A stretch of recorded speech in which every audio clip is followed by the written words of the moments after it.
Bonjour et bienvenue dans la Minute des Girondins, votre concentré d'actualité quotidien proposé par Web Girondins. Nous sommes le lundi 1er février 2021, dernier jour de mercato, tout de suite retour sur un week-end chargé en actualité. C'est officiel, Jean-Michael Seri est prêté par Fulham à Bordeaux jusqu'à la fin de la saison et sans option d'achat. Arrivé pour pallier à la blessure d'Otavio, l'ancien niçois aura pour mission de renforcer l'entrejeu bordelais. Le joueur portera le numéro 15 et ne devrait pas être disponible avant la réception de Toulouse le 10 février, car venant d'Angleterre, il doit respecter un isolement de 7 jours. Bienvenue à lui. C'est le dernier jour de ce mercato hivernal et de nombreux dossiers restent en suspens. Tous deux en fin de contrat, Maxime Pounget et Nicolas Depréville ne semblent toujours pas enclins à quitter la Gironde. Selon le journaliste Clément Carpentier, les deux joueurs ont eu des contacts avec des clubs étrangers, mais ces derniers semblent plus intéressés par un départ libre en fin de saison. Le défenseur Jovanovic a lui de nombreux prétendants et attendrait une offre pour quitter le club dès cet hiver. Selon le journal L'Équipe, Jimmy Briand a accepté de baisser son salaire pour les 18 derniers mois de son contrat. Cependant, selon nos informations, le joueur n'écarte pas un départ du club et le club serait prêt à le libérer et à renoncer aux indemnités de transfert s'il trouve un autre club.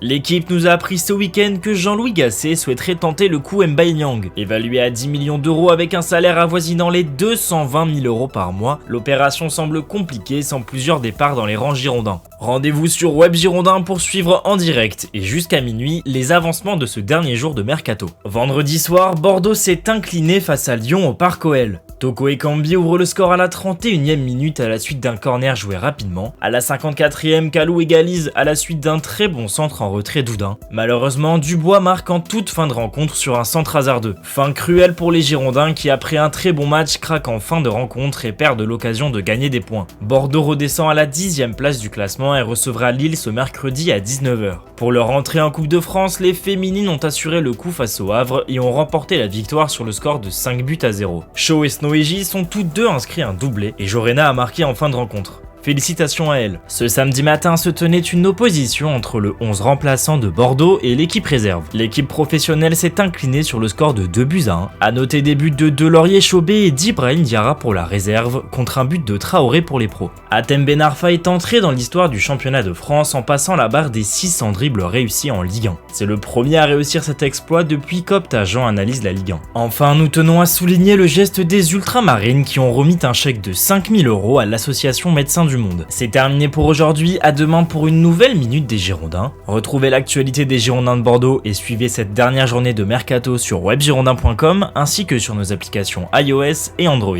Abonnez-vous à nos pages YouTube, Instagram, Twitter et Facebook pour être sûr de ne rien manquer de l'actualité des Marines et Blancs.